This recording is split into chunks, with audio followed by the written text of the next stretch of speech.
Bonjour, je suis Renos Vakis, économiste principal à la Banque mondiale et votre hôte pour accélérer le développement. Des idées pour un impact. Ce n'est pas un podcast ordinaire, mais une conversation basée sur l'IA, présentée par l'Institut de la Banque mondiale pour le développement économique, où nous décortiquons les dernières recherches avec un seul objectif en tête: transformer de grandes idées en un impact réel. Commençons. Merci pour l'introduction, Renos. Bienvenue à toutes et à tous dans notre émission. C'est ici que nous plongeons réellement dans la recherche et dans les idées qui façonnent le monde. C'est exact. Et aujourd'hui, nous nous attaquons aux chaînes de valeur mondiales. Qu'on appelle les CVM. Nous allons examiner en profondeur leur fonctionnement et comprendre pourquoi elles sont si cruciales pour le développement économique. Exactement. Et c'est particulièrement pertinent pour ceux parmi vous qui êtes dans le milieu universitaire ou qui faites de la recherche dans ce domaine. Nous avons examiné pas mal d'articles et de documents de recherche pour en extraire les principaux enseignements. Et notre mission est de vraiment mettre en lumière les éléments essentiels des CVM, dont les chercheurs, et même vous, devriez probablement être conscients. Nous allons nous concentrer sur 3 points principaux qui ressortent des rapports. Très bien, ça marche. Entrons dans le vif du sujet avec ce premier point.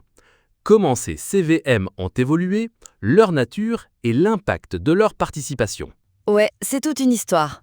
Il y a eu cette énorme expansion, n'est-ce pas, dans les années 90 et 2000. La mondialisation battait vraiment son plein. Exactement, on les voyait partout. Mais les recherches indiquent que la croissance s'est un peu stabilisée depuis la crise financière de 2008.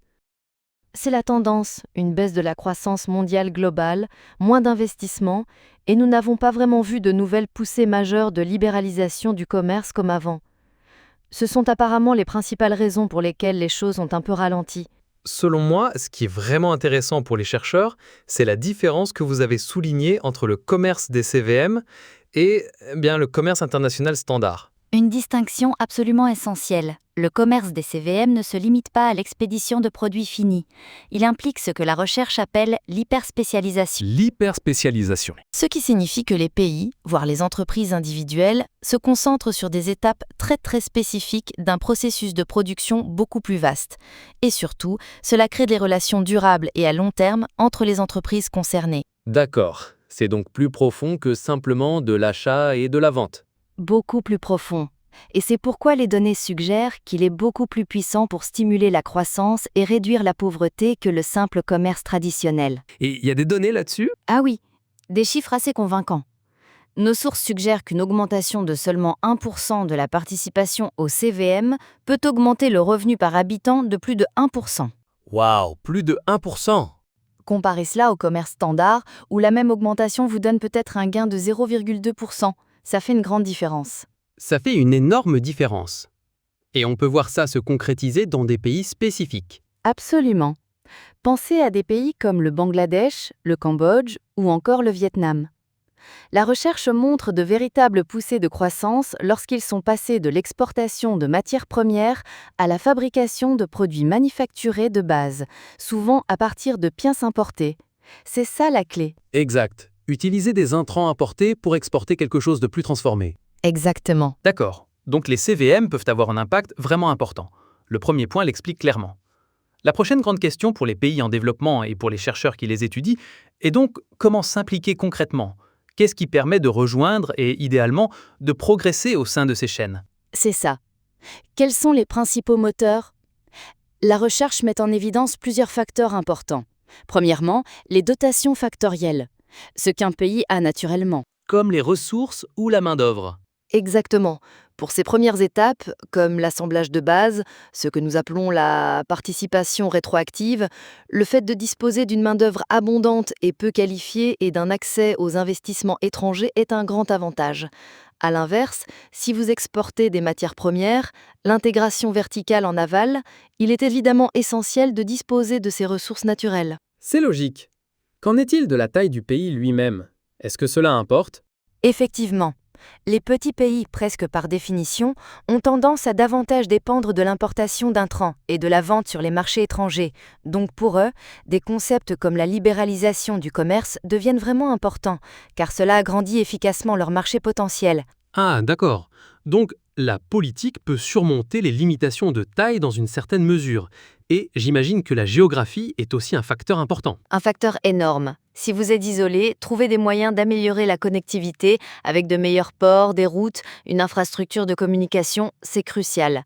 La performance logistique, la rapidité et la fiabilité avec lesquelles les marchandises peuvent se déplacer, les CVM y sont extrêmement sensibles. Et si les coûts logistiques sont élevés? Cela nuit vraiment à la participation, en particulier pour les pays enclavés. C'est un obstacle majeur. D'accord. Les dotations, l'accès au marché, la géographie.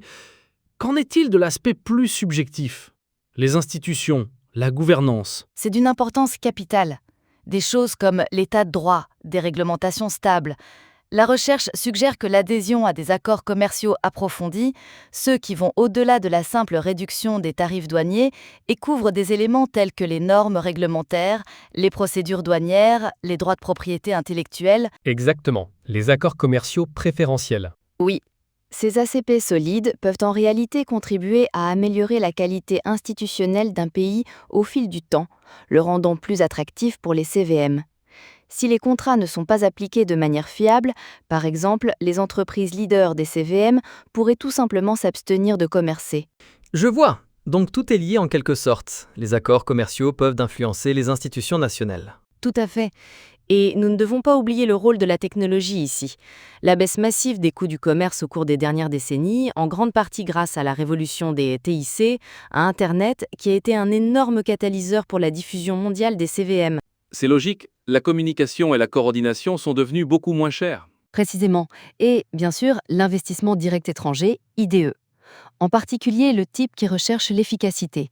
Les entreprises qui s'installent pour accéder à des coûts plus bas ou à des compétences spécifiques. C'est souvent le moteur qui attire les pays dans ces chaînes. Et il y a aussi un lien avec les tarifs douaniers. Oui, une corrélation intéressante notée dans la recherche.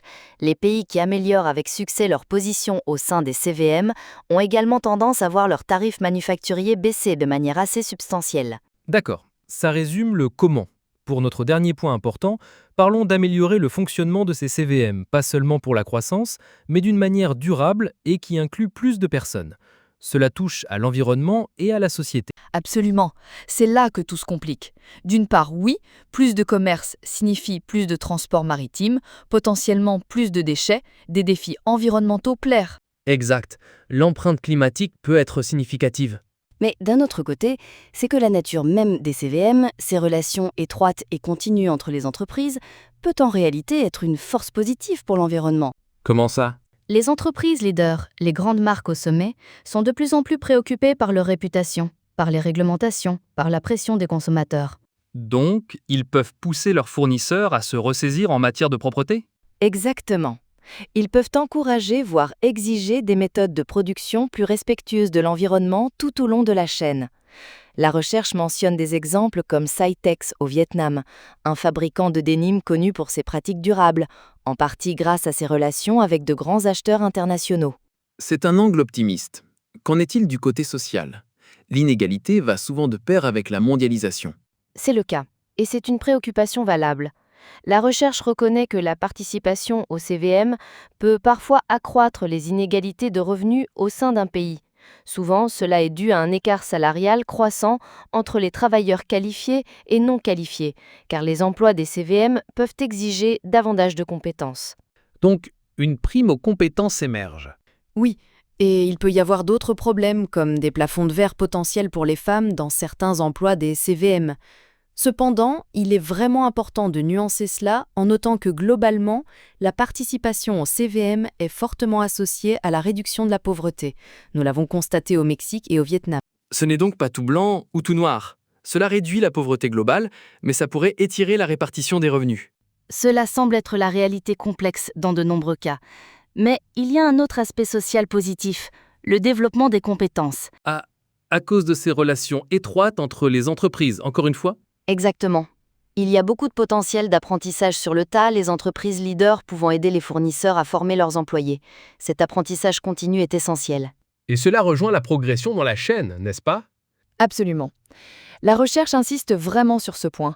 Pour une croissance durable, les pays ne peuvent pas se contenter de faire de l'assemblage de base éternellement. Ils doivent consciemment essayer de monter en gamme, de passer à une fabrication plus complexe, à des services à plus forte valeur ajoutée, en visant finalement l'innovation.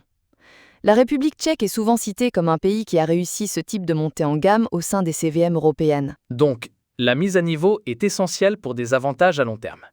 Y a-t-il des risques majeurs pour les CVM que nous devrions mentionner? Absolument. L'incertitude politique est un facteur important. Pensez aux changements soudains de tarifs douaniers ou aux conflits commerciaux.